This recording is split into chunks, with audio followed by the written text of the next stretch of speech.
Me llamo Julián y tengo 27 años. Lo que voy a contar pasó hace apenas unos meses, y aunque todavía estoy procesando muchas cosas, creo que escribirlo puede ayudarme a entender cómo terminé alejándome de mi familia. Porque, sinceramente, si alguien me hubiera dicho hace 2 años que rompería lazos con mis padres y mi hermano, no le habría creído. Siempre fui el hijo obediente, el que cumplía, el que estaba ahí para todos. Pero hay un límite, ¿sabes? Y el mío llegó la noche en que mi padre me miró a los ojos y dijo, sin una pizca de vergüenza, tú trabajas y tu hermano disfruta. Así de simple.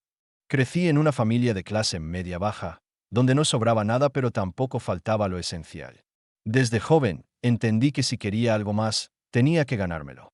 Empecé a trabajar a los 17 mientras estudiaba, y a los 23 ya tenía un trabajo decente como técnico en una empresa de telecomunicaciones. Nunca fui rico, pero aprendí a administrar mi dinero. Me mudé de casa, pero seguía ayudando a mis padres con parte de sus gastos. Ellos siempre me pintaron esa ayuda como un gesto noble, una especie de retribución por todo lo que hicieron por mí. Yo, ingenuo, lo hacía sin pensar demasiado. Mi hermano, Andrés, es 3 años menor. Siempre fue el mimado. Nunca trabajó más de unos meses seguidos, y cada vez que algo no le salía como quería, se refugiaba en casa de mis padres, donde mamá lo apapachaba y papá lo defendía diciendo que está buscando su camino. Su camino, al parecer, era dormir hasta tarde, jugar videojuegos y salir con amigos mientras yo partía el lomo para pagarles el internet, la luz y muchas veces incluso sus deudas del banco o del teléfono. Al principio, trataba de justificarlo. Pensaba que Andrés estaba pasando por una etapa, que eventualmente maduraría. Pero pasaron los años y nada cambió. De hecho, se volvió peor. Ya no era solo él el que se aprovechaba de mí, sino también mis padres. Cada vez que algo se rompía en su casa, me llamaban a mí. Si necesitaban un electrodoméstico nuevo, yo lo compraba. Si no llegaban con las cuentas a fin de mes, ahí estaba mi transferencia bancaria. Una noche de domingo, fui a cenar a casa de mis padres. Era algo que solía hacer una vez por semana. Llevé comida, como siempre, y hasta unas cervezas que me pidió mi papá. Todo parecía normal. Estábamos los cuatro en la mesa, mi madre sirviendo, Andrés con su celular sin levantar la vista, y mi padre mirando la televisión encendida en el fondo mientras comía. Yo intentaba iniciar conversación, preguntarles cómo iban las cosas, pero las respuestas eran monosílabos, como si mi presencia fuera más una costumbre que algo deseado. En medio de un silencio incómodo, papá soltó su broma. Tú trabajas y tu hermano disfruta. Así de simple. Lo dijo riendo, como si fuera un chiste brillante. Mamá, que estaba sirviendo más arroz en el plato de Andrés, asintió con una sonrisa complacida. Y mi hermano ni se inmutó, como si fuera lo más normal del mundo. Sentí que algo dentro de mí se quebraba. No fue enojo inmediato, fue más bien un vacío, una tristeza profunda, como si por fin hubiera visto la realidad con claridad. No era parte de una familia, era el burro de carga. El que pagaba, el que solucionaba, el que nunca se quejaba. Tomé un sorbo de agua, dejé el vaso en la mesa y me levanté despacio. Perfecto, dije, con una calma que me sorprendió incluso a mí. Entonces ahora yo me largo, y ustedes aprenden lo difícil que es vivir sin su burro de carga. Nadie reaccionó de inmediato. Pensaron que era una exageración, una rabieta. Mamá me dijo que me sentara, que no hiciera un escándalo. Papá murmuró algo como no empieces con tus dramas. ¿Y Andrés? Andrés simplemente rió, como si hubiera ganado una partida más en su jueguito personal de manipularme. Salí sin decir otra palabra. No respondí los mensajes de esa noche, ni los del día siguiente, ni los de la semana que vino después. Cancelé el débito automático que tenía programado para pagar sus cuentas. Cambié de número. Y, por primera vez en años, dormí tranquilo. Pero el verdadero drama apenas comenzaba. Lo que pasó después fue mucho más feo, más cruel, más revelador de todo lo que nunca quise ver. Porque cuando les quitas a los parásitos su fuente de alimento, no te lo agradecen. Te odian, te acusan, te manipulan. Y justo cuando creí que ya lo había visto todo, sucedió algo que lo cambió todo. Pasaron 2 semanas sin contacto. Me aferré a esa decisión como si fuera una cuerda de vida, aunque por dentro me invadía una mezcla extraña de culpa y alivio. Durante años me habían condicionado a sentir que ayudar era mi deber. No hacerlo me hacía sentir egoísta, ingrato, mal hijo. Pero también sabía que si volvía a ceder, si enviaba un solo peso más, no saldría nunca de ese ciclo. Así que me mantuve firme. La primera llamada vino de mamá. No la atendí. Después un mensaje. ¿Qué te pasa? Estás actuando como un niño malcriado. Me lo esperaba. Un intento de invertir los papeles. Como si yo fuera el problema. Como si no llevara años siendo su muleta financiera. No respondí. Al día siguiente me llegó un audio de mi padre, de esos donde no saluda ni pregunta nada, solo da órdenes. Actúa como un adulto y paga lo que te toca. Aquí nadie está para tus berrinches. Low ignore. Al tercer día, mi buzón estaba lleno de mensajes de texto, llamadas perdidas y correos electrónicos con títulos como reclamo de luz vencido o urgente. Se cortará el gas. Al parecer, sin mi dinero, las cuentas no se pagaban solas. Pero lo que más me dolió no fueron los intentos de manipulación. Fue la traición silenciosa. Una tarde, mientras estaba en la oficina, recibí un correo de mi banco. Una alerta por intento de acceso a mi cuenta desde un dispositivo no reconocido. Entré en pánico. Inmediatamente revisé el historial. Sí, alguien había intentado restablecer mi contraseña. No quise pensarlo, pero lo sabía. Cambié todas las claves, habilité la verificación en 2 pasos y llamé al banco para reforzar la seguridad. Esa noche me llegó un mensaje de WhatsApp de un número nuevo, claramente de mi hermano. Deja de actuar como si no fueras parte de esta familia. Tú tienes que ayudarnos. Papá dice que si no cumples con tu parte, vamos a hacer lo que sea necesario. Le respondí con una sola palabra: inténtenlo. Después de eso, el silencio. Por una semana entera no supe nada.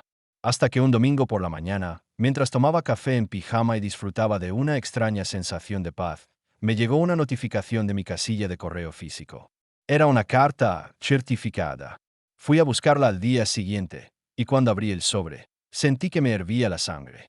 Era un documento redactado por un abogado.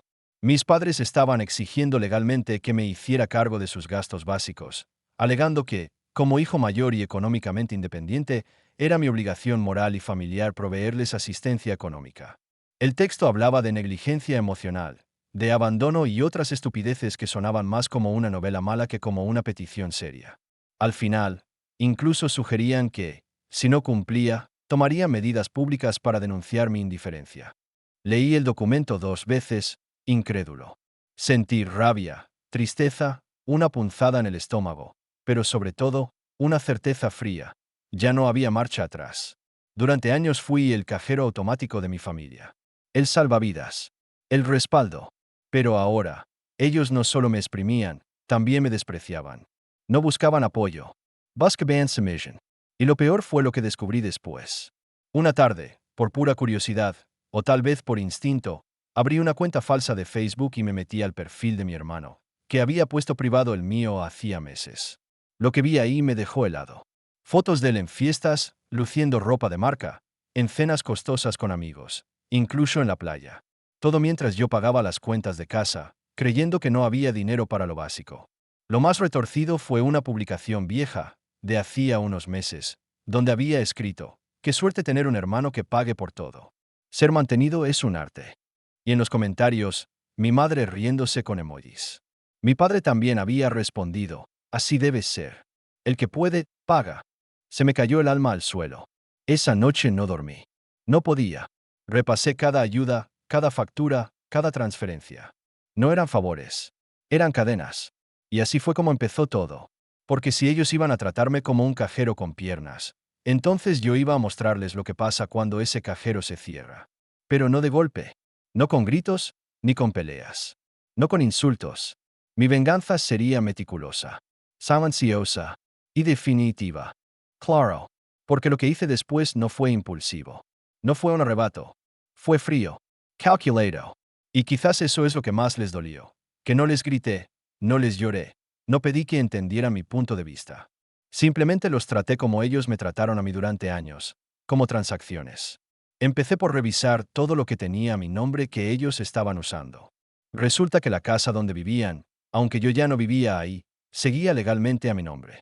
La compré con mi primer préstamo hipotecario, y aunque ellos la consideraban suya, yo seguía siendo el titular de la escritura. En su momento no me importó. Pensé que era un gesto de amor. Qué ingenuo fui. Llamé a un abogado de confianza. Look, honey, to do. No exageré, no mentí, no omití. Solo los hechos. Él me escuchó en silencio y luego dijo con calma: podemos proceder. Legalmente, tienes todo el derecho de recuperar tu propiedad o exigir una renta. ¿Qué quieres hacer primero? Me tomó un minuto responder. No porque dudara, sino porque por primera vez sentí que tenía el control. Vamos paso a paso, le dije. Primero, quiero que se enteren de que esto es serio. Lo primero fue un aviso legal. Nada agresivo. Solo una carta formal donde les informaba que, debido al incumplimiento de responsabilidades básicas y a la falta de respeto hacia el propietario legal, se reconsideraría el acuerdo informal de residencia. Básicamente, les advertí que si seguían usando mi casa sin contribuir ni respetar límites, podía iniciar un proceso de desalojo o establecer una renta mensual. Les di un plazo, 15 días para responder. No lo esperaban. Lo supe porque el primer mensaje que recibí de mi madre fue una mezcla de súplica y rabia. ¿Cómo puedes hacernos esto? A tu propia familia. Esa casa es nuestro hogar. Mi padre, más directo, escribió, estás cometiendo un error. Te estás dejando llevar por tu ego. No tienes idea de lo que estás haciendo. Ah, pero sí que la tenía. Mientras tanto, abrí una nueva cuenta bancaria y cambié todos mis datos fiscales. Cancelé viejas domiciliaciones, notifiqué a los servicios de Internet, agua y luz que los pagos automáticos cesarían al mes siguiente. Incluso hablé con el proveedor del seguro del auto que usaba mi hermano. Sí, también estaba mi nombre, y les indiqué que el vehículo ya no estaría cubierto. Lo que pasó después fue casi cómico. Andrés me escribió furioso porque lo detuvieron en un control policial y descubrieron que el seguro estaba vencido. Me multaron por tu culpa, me dijo. Yo solo respondí. No, te multaron porque conduciste un auto que no te pertenece sin revisar nada. Asume tus actos. En el fondo, había algo que todavía me dolía. Parte de mí seguía esperando una llamada distinta. Una disculpa. Nos equivocamos. Pero no. En lugar de eso, empezaron a hablar mal de mí con el resto de la familia. Un primo me escribió para preguntarme si era verdad que yo quería echar a mis padres a la calle. Una tía publicó indirectas pasivo-agresivas en Facebook sobre los hijos malagradecidos que se creen mejores por tener dinero. Pero yo ya no me defendía. No respondía, porque mi guerra no era con ellos. Era con el sistema enfermizo que mis propios padres habían creado, uno donde amar significaba pagar, y negarse a pagar era sinónimo de traición. Entonces vino el golpe más fuerte. A los 13 días de haber enviado el aviso, recibí una contracarta. Esta vez, sí de un abogado. Mis padres rechazaban formalmente las condiciones. Alegaban que, aunque yo era el propietario legal, la casa se había convertido en su hogar legítimo y que tenían derecho a permanecer allí. Se amparaban en años de ocupación y la ausencia de contrato formal. Mi abogado se rió apenas la leyó. Lo están intentando, me dijo. No tienen mucho, pero están desesperados. Eso significa que está funcionando. Y era verdad. Por primera vez, yo no era el que temía perder algo. Eran ellos. Pero yo no quería destruirlos. No al principio. Solo quería que entendieran. Que vieran todo lo que hicieron. Que lo reconocieran. Y entonces pasó algo que lo cambió todo. Algo que me empujó del borde y me hizo saltar. Una noche recibí una llamada de un número desconocido. Contest. Era una mujer, una vecina de la casa donde vivían mis padres. Disculpa que te moleste, me dijo con voz nerviosa, pero pensé que debías saber. Esta tarde vino un camión. Vi a tu hermano sacando cajas y algunos electrodomésticos. También vi que quitaron la unidad del aire acondicionado de la pared. No sé si estaba mudándose o llevándose cosas. Colgué en silencio. Me vestí. Fui directo a la casa. La puerta estaba cerrada, pero la ventana lateral estaba entreabierta. Me asomé. Lo que vi me dejó helado. La sala estaba vacía. El sofá ya no estaba. El televisor tampoco. Ni la mesa del comedor. Las paredes tenían marcas de clavos donde antes colgaban cuadros. Todo lo que alguna vez puse ahí con esfuerzo había desaparecido. Pero no era solo eso. Sobre la mesa de la cocina quedaba una hoja suelta, arrugada, escrita a mano. Decía, tú quisiste hacer esto legal. Pues bien, jugamos legal. Buena suerte recuperando lo que ahora es nuestro. Atentamente, tu familia. Y fue ahí, en ese instante exacto, cuando supe que ya no había nada que salvar. Volví a mi auto temblando. No de miedo, no de tristeza. Era rabia. Una rabia pura, afilada, densa, como si algo me estuviera quemando desde adentro. Sentía que me habían escupido en la cara. Durante años me rompí el lomo trabajando para darles todo lo que podía. Nunca les pedí nada, ni siquiera gratitud, solo respeto. Y ahora se llevaban mis cosas, mi esfuerzo, como ladrones con la frente en alto, creyendo que estaban en su derecho. En ese momento, Algo dentro de mí se apagó. Esa última chispa de compasión, esa vocecita que me susurraba tal vez no lo hicieron con mala intención, desapareció. Ya no quería que entendieran. Quería que se arrepintieran. Que sintieran el vacío que yo había sentido durante años. Que entendieran lo que era tener que empezar desde cero, sin ayuda. Esa misma noche llamé a mi abogado. Le conté lo que vi. Le leí el mensaje. Se hizo un silencio al otro lado de la línea. Luego solo me dijo, ahora sí, los enterramos. Al día siguiente iniciamos un proceso de desalojo formal por apropiación indebida de propiedad privada. Lo que habían hecho, llevarse muebles, sacar artefactos sin autorización, modificar la vivienda, no solo era inmoral, era ilegal. Presentamos fotos del antes y después, copias de compras a mi nombre, incluso facturas que aún conservaba. Además, el abogado pidió una orden de inspección de la vivienda para constatar el estado actual de la propiedad. Mientras tanto, yo empecé mi propia guerra silenciosa. Contacté a cada empresa proveedora de servicios, electricidad, gas, agua, internet.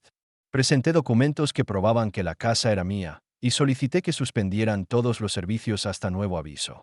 Al principio se resistieron, pero bastó con una visita del abogado y unas copias notariales. En menos de una semana, la casa estaba completamente desconectada. No me detuve ahí. Recordé que mi hermano seguía usando un auto a mi nombre. Revisé la base de datos y confirmé que aún figuraba como propietario legal del vehículo. Llamé al seguro, expliqué la situación, y luego a un servicio de rastreo por GPS que había instalado hacía años por seguridad. En menos de 24 horas localicé el auto, estacionado en la casa de una chica con la que alguna vez lo vi. Lo reporté como retenido sin consentimiento del propietario. La policía no tardó en actuar. Andrés me llamó a los gritos cuando le sacaron el auto. Me insultó, me amenazó, me dijo cosas que no voy a repetir. Yo solo escuchaba en silencio, y cuando por fin se quedó sin aire, respondí.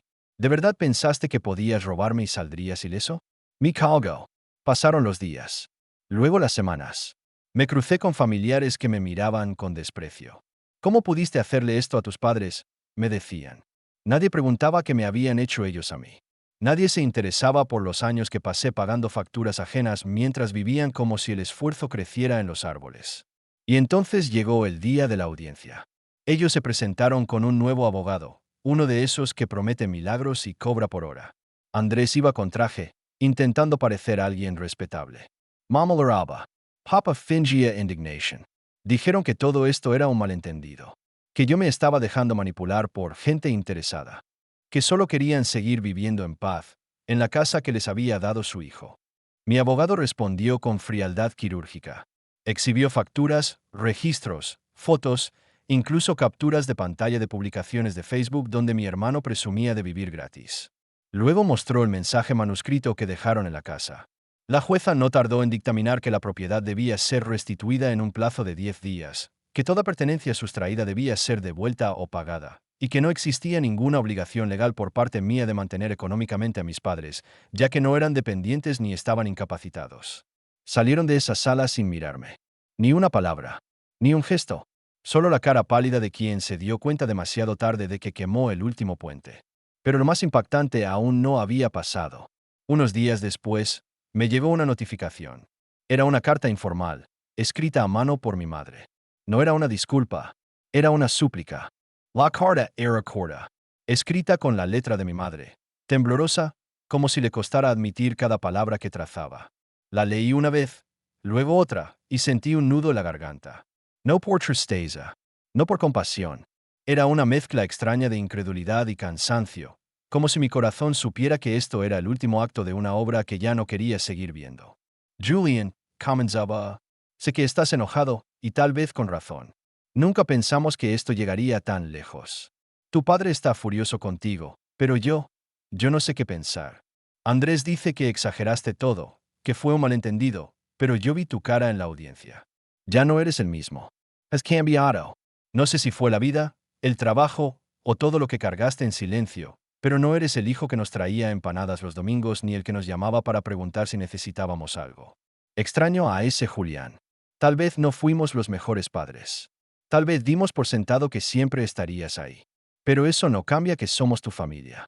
Y si hoy te escribo es para pedirte que lo pienses. Que no nos dejes así. Ya perdimos la casa. No tenemos a dónde ir. Andrés se fue con su novia y nos dejó con maletas en el garaje de una tía que apenas nos habla. No te estoy pidiendo dinero. Solo un poco de compasión. Aunque no lo creas, todavía te queremos. Solo piénsalo. Firmado, mamá. Me quedé mirando la hoja por un rato largo. En otra época, me habría partido en dos.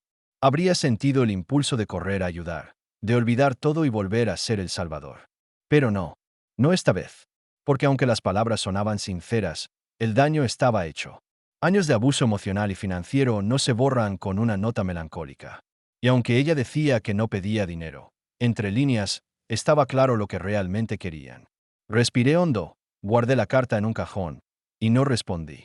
No porque no me importaran, sino porque finalmente, por primera vez en mi vida, me importaba más yo. Ese fue el final de mi historia con ellos. Los 10 días pasaron y se fueron de la casa sin devolver nada. Dejaron el lugar sucio, con manchas en las paredes y marcas de muebles arrastrados. Me tomó semanas reparar todo, pero lo hice con una paz que no había sentido nunca. Cada pared pintada, cada cosa arreglada era como limpiar una herida vieja, como cerrar un capítulo. Vendí la casa un mes después. Y con ese dinero, me compré un departamento pequeño, solo para mí. Sin nadie que dependa de mí, sin deudas emocionales, sin cadenas. Lo amueblé a mi gusto. Cocino lo que quiero, duermo cuando quiero, y no tengo que revisar el celular con miedo a encontrar un nuevo reclamo. Mi vida no es perfecta. A veces, claro, me entra la duda. ¿Hice lo correcto? ¿Fui demasiado duro? Pero entonces me acuerdo de todo lo que aguanté. De las risas cuando mi padre decía que Andrés disfrutaba y yo trabajaba porque así debía ser. De las veces que mi madre asentía, como si explotarme fuera normal. De los muebles robados. De la carta con la amenaza velada. Y recuerdo que no les debo nada. Que amar no es sacrificarse hasta quedar vacío. Que familia no es una excusa para abusar. Es una lección mutua. Y ellos eligieron mal. Hoy tengo paz. Y si alguna vez vuelven a tocar mi puerta, no será con la esperanza de que los salve. Será para encontrarse con alguien que aprendió a decir no sin culpa. Y que nunca más será su burro de carga.